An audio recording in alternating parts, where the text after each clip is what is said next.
Thank you for joining us for the latest edition from Fawn Family of Four. We are finishing up the book of Habakkuk this time, and if you've watched our channel some, you know that we've actually finished the book of Habakkuk as far as going through the text of Habakkuk goes. But I mentioned last time that I wanted to come back this week and do more of a sermon based on Habakkuk, and this is also meant to serve as sort of a review because part of this lesson walks back through some of the main flows, if you will, of the book, and then talks about how there is sort of a hinge verse in the book of Habakkuk that also serves as sort of a hinge concept for our lives as we seek to please God.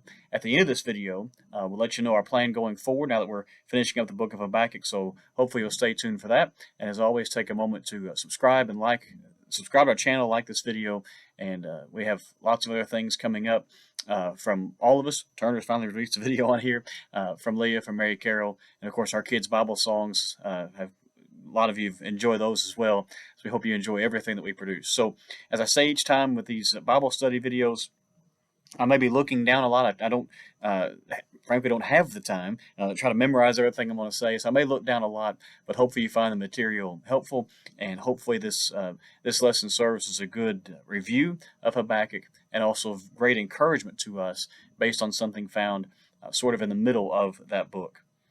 It's a phrase that's quoted 3 times in the New Testament, and it's a phrase that most of us, if we've read our Bibles for very long, know fairly well. But we may not really think about where it comes from until we're reading through the Old Testament and we come across this little book of Habakkuk. And the phrase is, the just or the righteous shall live by faith. That phrase, which is found in Habakkuk chapter 2 and verse 4, is really the hinge upon which the entire book swings. Without overviewing every verse of the entire book, we need to remind ourselves of the flow of the book to see why this sort of serves as a hinge on which the entire narrative swings. You'll recall that Habakkuk chapter 1 contains a brief conversation between God, or to God, from the prophet. In Habakkuk 1 verses 2 through 4, Habakkuk calls out to God. He asks how long he's going to allow destruction and violence to go on among God's people, Habakkuk's people. And the prophet knows that sin abounds, and he knows that God will not stand for that for very long, and so he cries out to God. Some scholars call it a complaint. But the Lord's answer to that complaint surprises him. Found in Habakkuk 1 verses 5 through 11, God basically says, I'm raising up the Chaldeans, who are more fierce than any other people, to do my bidding in punishing my people, and if I hadn't told you that, you wouldn't have believed it. Well, if you like warring strength, take a few verses, by the way, and read those verses sometime and see how God describes the amazing power of that foreign army. But Habakkuk is surprised. And so the remainder of chapter 1, all the way through chapter 2 and verse 1, has the prophet basically responding by saying, wait a second, I know your people and my people are sinful, but the Chaldeans are worse than we are. And the key verse to that complaint is found in Habakkuk 1 verse 13, when Habakkuk says to God, you who are of purer eyes than to see evil and cannot look at wrong, why do you idly look as traitors and are silent when the wicked swallows up the man more righteous than he? And Habakkuk ends this complaint in what we know as chapter 2 and verse 1, basically by saying, I'm going to sit down and wait for the Lord's answer. And by the way, that tells us a lot about him, because he was blunt enough to say to God that I don't understand, but he was also humble and patient enough to wait for the Lord's response, whatever it might be. Now, switch to the final chapter of the book, where the prophet had heard from God. That's the speech found in chapter 2. We'll come back to that in a moment. And Habakkuk's response to that second speech from God is one of the great responses in all the Bible. It's not a response that just says, oh, I get it now. I understand every reason you've given. Not at all. In fact, it's the exact opposite. For most of what we know as Habakkuk chapter 3, he speaks of God's wisdom, God's mercy, God's power and wrath. He praises God's attributes, God's wisdom, but he doesn't know and he doesn't understand everything. For example, Habakkuk 3:16, I hear and my body trembles. My lips quiver at the sound. Rottenness enters into my bones. My legs tremble beneath me. Yet I will quietly wait for the day of trouble to come upon the people who invade us. What's he saying? I don't like what's getting ready to happen, but I know that God has a plan not only for his people, but also for the Chaldeans. And I may not know the specifics, but I know God, and God sees farther and plans greater than I can imagine. I may not like every detail, and I don't have to know every detail, so I trust him. And with that mindset, then, Habakkuk ends the book with one of the best examples of peace, peace of mind found anywhere in Scripture. Habakkuk 3, verses 17 through 19. Though the fig tree should not blossom, nor fruit be on the vines, the produce of the olive fail, and the field yield no fruit, the flocks be cut off from the fold, and there be no herd in the stalls, yet I will rejoice in the Lord. I will take joy in the God of my salvation. God, the Lord is my strength. He makes my feet like the deer's. He makes me tread on my high places. And then you have this notation to the choir master with stringed instruments. Simply put, this last section was meant to be sung. Now, here's my question. What changed? Why did Habakkuk go from questioning God to trusting him in quiet confidence no matter what, even if he didn't comprehend what the Lord was saying? The answer is the hinge verse. The just shall live by faith. You see, in many ways, that wasn't just Habakkuk's hinge verse, it's ours also. That verse shows us the hinge that faith plays in our lives. And I want to think about in this lesson 3 reasons why that was true and why it continues to be true. First of all, it was exemplified in Habakkuk. We need to put that phrase back into the original context. I said we'd come back to chapter 2, and here we are. Notice that that phrase isn't the entire verse. Habakkuk 2 verse 4 in its entirety says, Behold, his soul is puffed up, it is not upright within him, but the righteous shall live by faith. That total contrast is seen in the book of Habakkuk. It is the contrast between pride and righteousness, the contrast between evil and good. It is impossible to be puffed up or lifted up by trusting in ourselves and, at the same time, to be what God requires us to be in trusting him. Pride or selfishness seems to be the sin that lies behind all other sins. You know, it's interesting that in the qualification for elders of the New Testament church, found in 1 Timothy chapter 3, we see this statement in verse 6, He must not be a recent convert, or he may become puffed up with conceit and fall into the condemnation of the devil. You know, position and power sometimes work against real trust in God, and Christians need to fight that temptation just as strongly as anybody else. And we see that arrogance, that being puffed up, in the Chaldeans mentioned in the book of Habakkuk. Some of their arrogance was because of their military strength and their power. Notice Habakkuk 1 verses 10 and 11. At kings they scoff, and at rulers they laugh. They laugh at every fortress, for they pile up earth and take it. Then they sweep by like the wind and go on. Guilty men whose own might is their God. Did you notice that? Now, it's not wrong to have military might. It's not wrong to be strong. But their own might had become their God. They put themselves and their own ways before the God of heaven. And so they not only felt they had no need for Jehovah, but they became people who had contempt for the things and the people of God. But contrast that with the rest of Habakkuk 2:4. The just are the ones who trust in God, who live by faith.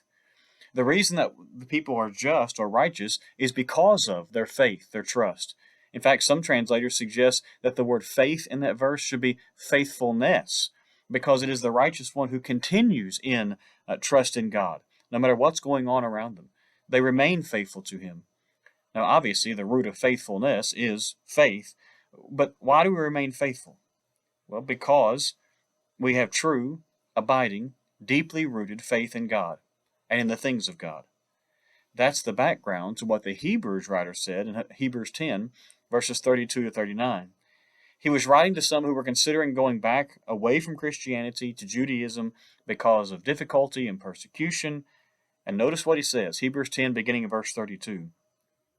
But recall the former days when, after you were enlightened, you endured a hard struggle with sufferings, sometimes being publicly exposed for reproach and affliction, and sometimes being partners with those so treated. For you had compassion on those in prison, and you joyfully accepted the plundering of your property, since you knew that you yourselves had a better possession and an abiding one. Therefore, do not throw away your confidence, which has a great reward.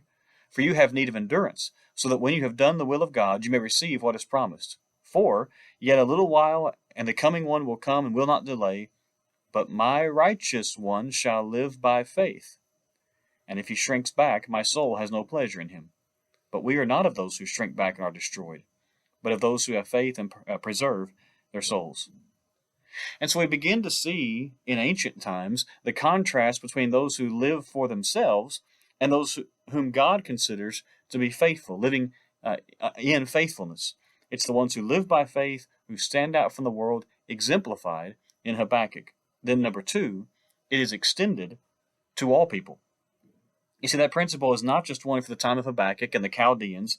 No one of any era can be justified without faith in God. That principle is extended to all people in all times. We need only remind ourselves of Hebrews chapter 11 to show that faith was the hinge that we're speaking about of those in both the first dispensation, that's the patriarchal age, and the second dispensation, that's the Mosaical age.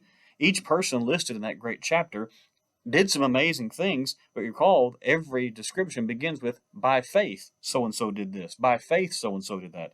But then it's further extended to those in the Christian age in which we live. And Paul uses our hinge verse twice to show that faith is the foundational principle in the plan of salvation.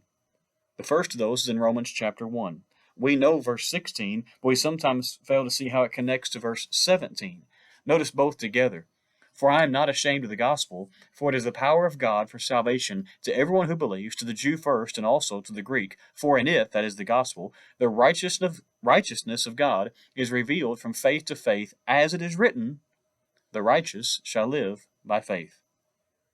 We have no problem saying the gospel is important, but Paul here says that we're only truly obeying the gospel if we have that kind of faith.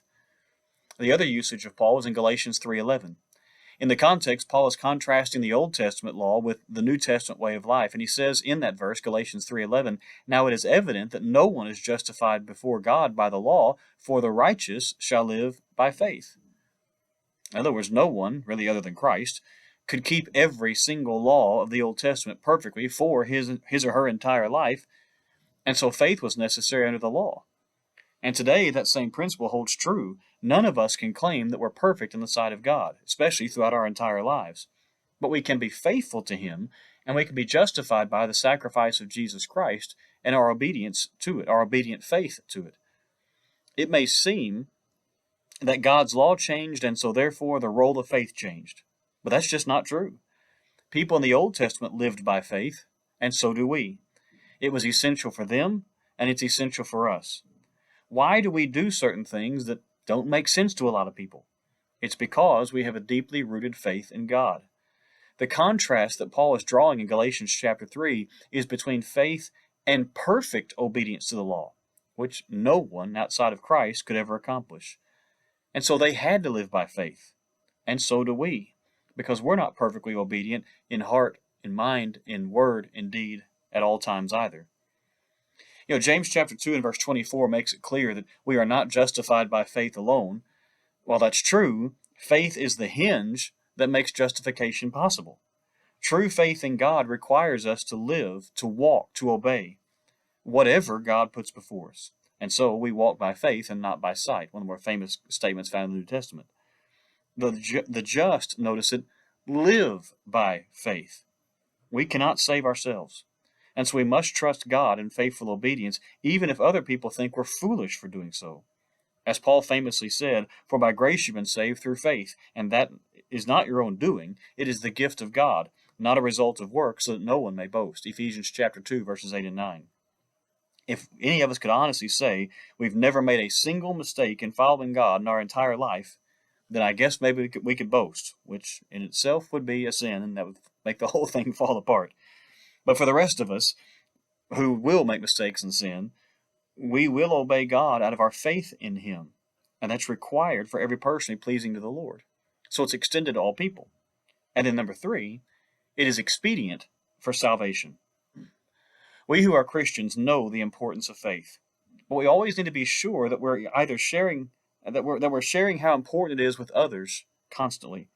Far too many people think they can just do things on their own, and they don't really need God for their lives to be right. At least they don't need Him all the time.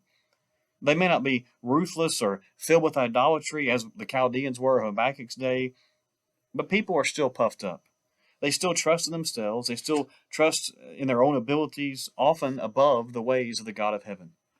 The Chaldeans were guilty of worshiping things that they themselves had made, and so they really trusted in their own power. Habakkuk 1:16, therefore he sacrifices to his net and makes offerings to his dragnet, for by them he lives in luxury and his food is rich. See, the Chaldeans were good at fishing, and so God pictures them as worshiping their nets. Worshiping something with our own hands, that our own hands have made, is foolish. And by the way, God says that in the very same book, the book of Habakkuk, chapter 2 and verse 18. What profit is an idol when its maker has shaped it? A metal image, a teacher of lies. For its maker trusts in his own creation when he makes speechless idols. And we might laugh and sort of shake our heads at that if it weren't a total and utter tragedy. And if we weren't sometimes guilty of doing the same thing. Oh, we may not worship a golden statue, but we can worship our career, our money, our retirement account, our leisure time, and those things make us who we are. But Paul said to Timothy, as for the rich in this present age, charge them not to be haughty, nor to set their hopes on the uncertainty of riches, but on God, who richly provides us with everything to obey. 1 Timothy 6 and verse 17. We can sometimes think, if I had X amount of money in my retirement account, life would be just fine. Or if I earned this particular amount at my career, things would be just fine. That's trusting in riches. And it's really idolatrous because it's defining life by and trusting in something other than the God of heaven. All sin has unbelief or lack of faith at its root because it is saying, at best, that I need God and something else in order to be complete. Or that we need something other than God to accomplish something. It's saying, in reality, that God is not truly able. It's showing a lack of faith in Him, and sin is the result of that. And that's why it's so clearly stated in Hebrews 11 and verse 6, without faith it is impossible to please God.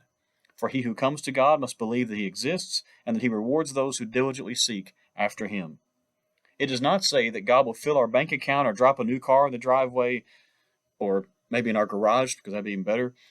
But it does say that He rewards. Do I really believe that? Do we live trusting that statement with every step?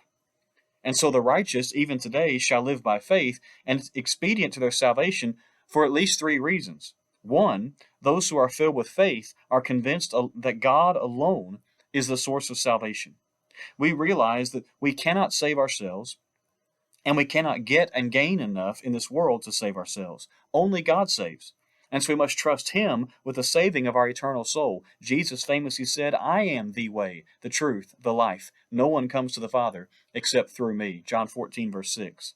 Peter said, there is salvation in no one else, for there is no other name given under heaven, given among men, by which we must be saved. Acts 4, verse 12.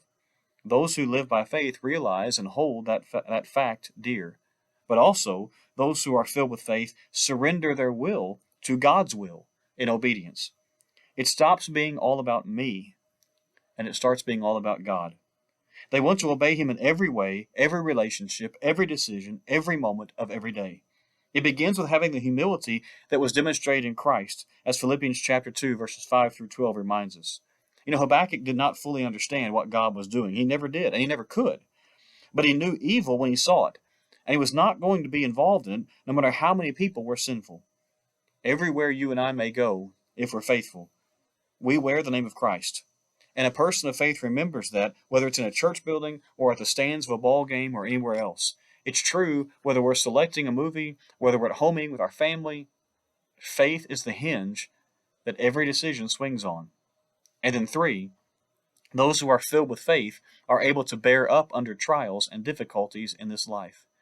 They're not going to shrink back, as we read in that passage from Hebrews chapter 10, no matter what this life may throw their way. And that's how Habakkuk ended his prophecy. And that's how every step of our life must be lived. When people are continually falling back into a life of sin, they're showing that they don't really trust God. All of us will sin at times. But to habitually go back into the ways of the world shows that we're trusting in what this world offers, or in what I think I could do for myself, rather than trusting God to walk with me and to help me every step of the way. Whether those steps are taken in good and easy times, or, like Habakkuk, in confusing and difficult and troublesome times. So, the just shall live by faith. Faith is the hinge upon which the rest of our life must swing if we're to be counted faithful to the Lord. And so I need to ask myself and you, how is my faith? Have you hung the hinge of faith yet? Maybe it's a bit rusty and in need of repair. Or are you able to say, along with Habakkuk, no matter what this world throws at me and whether I understand it or not, I will rejoice in the Lord. I will take joy in the God of my salvation. I hope you've enjoyed these studies from the book of Habakkuk. I know I have. You probably realize I've taught this material before, but going back through this book has been a great encouragement to me. I love this book. And going back through these things really made me think, maybe more in awe of God, and I hope it's done the same for you. Our plan going forward, we're going to take 1 or 2 weeks away from these videos. There might be some others released on the channel, but from the Bible study videos, just to give some time to do a little further studying things on some other things. And then we're going to do a study quite in depth of the book of Ruth, the Old Testament book of Ruth. Don't worry, we'll study some New Testament books and subjects coming up as well. But I recently taught Ruth here at Central, and honestly, it's one of my favorite studies I have ever been involved in. And so I look forward to going back through that material, preparing some things from it, and sharing those lessons with you. Again, we'll take probably a week, maybe 2 off before we release those videos, but I hope you'll subscribe to the channel, not just for those, but for everything else we produce as well. We hope these videos on Habakkuk have encouraged you, and we hope that you will take the time to subscribe to our channel, like the video, let others know what we're doing, and we will see you again very soon. Thanks for watching.